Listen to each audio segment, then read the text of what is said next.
او مرزیو، آؤ میرے سوال کا جواب۔ او مرزیو، سوال بہت ہی اہم لے کر آیا ہوں، اور تمہارے پاس تو کیا، تمہاری پوری قوم کے پاس جواب نہیں ہوگا۔ تمہاری تو پوری مرزیت اور مرزا مسرورہ کتورہ تو بالکل نہیں دے سکتا نا۔ میں چیلنج کر رہا ہوں، کیونکہ ایک دعویٰ اور کیا، ایک اعلان اور کیا، اس میں خود پھنس گیا، پھر اس کی وضاحت کی۔ وہ دعویٰ کیا تھا، اعلان کیا تھا، ضرور سنیے گا، ویڈیو کو اینڈ تک دیکھیے گا، آپ کو آٹومیٹیکل پتہ چل جائے گا کہ مرزا غلام قادیانی کتنا بڑا جھوٹا کذاب بدبخت تھا۔ مرزا غلام قادیانی نے حضرت عیسیٰ علیہ السلام کی وفات کے اعلان کے بعد کہا جی وہ وفات ہو گئے، پختہ ارادہ کیا کہ حضرت عیسیٰ علیہ السلام کی قبر بھی ظاہر تلاش کرنی چاہیے تاکہ ثبوت پکا ہو جائے۔ اب سوال یہ تھا کہ حضرت عیسیٰ علیہ السلام کی قبر کہاں ہے؟ چنانچہ مرزا غلام قادیانی نے قرآن و حدیث کو چھوڑ کر ضرب تقسیم کرنا شروع کر دی، یعنی کہ اس نے کیا قرآن و حدیث کو چھوڑا، کیونکہ ان کا قرآن و حدیث سے کوئی تعلق نہیں ہے یار۔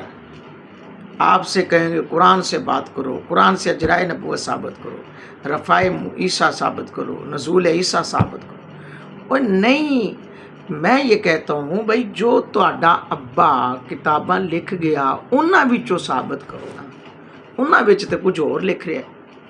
آؤ سنیے، مرزا غلام قادیانی حضرت عیسیٰ علیہ السلام کے بارے میں، قبر کے بارے میں لکھتا ہے، کیا لکھتا ہے؟ یہ تو سچ ہے کہ مسیح اپنے وطن گلیل میں جا کر فوت ہو گیا، لیکن یہ ہرگز سچ نہیں کہ وہیں جسم دفن ہو چکا تھا، بلکہ وہ زندہ ہو گیا تھا۔ لو، زندہ ہو گیا۔ حضرات محترم، یہ سمجھنے والی باتیں ازالہ ابہام روحانی خزائن جلد نمبر 3 صفحہ نمبر 353 پر۔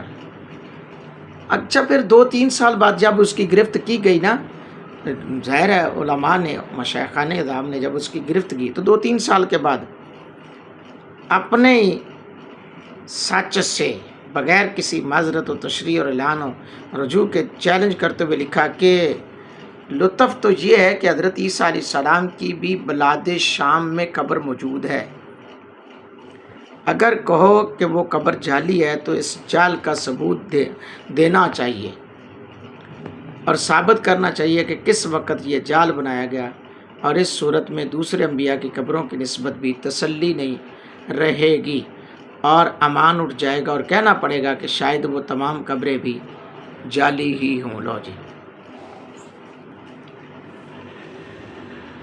حضرات گرامی قدر، یہ اتمام الحجہ روحانی خزائن جلد نمبر 8 صفحہ نمبر 296-97 پر ہے۔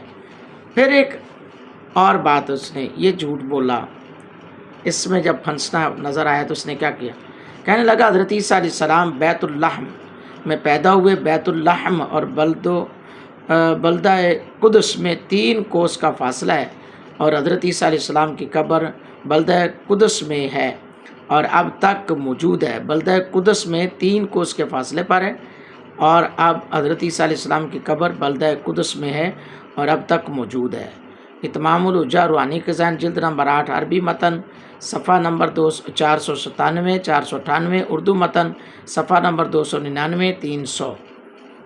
لیکن پھر کچھ ہی عرصے بعد خوشخبری دیتے ہوئے قبر دریافت کرتا ہے۔ ملاحظہ کیجیے، کہتا ہے اس کے علاوہ ایک بڑی خوشخبری جو ہمیں ملی ہے وہ یہ ہے کہ دلائل قاطعہ سے ثابت ہو گیا کہ حضرت سیدنا عیسیٰ علیہ السلام کی قبر سری نگر کشمیر میں موجود ہے۔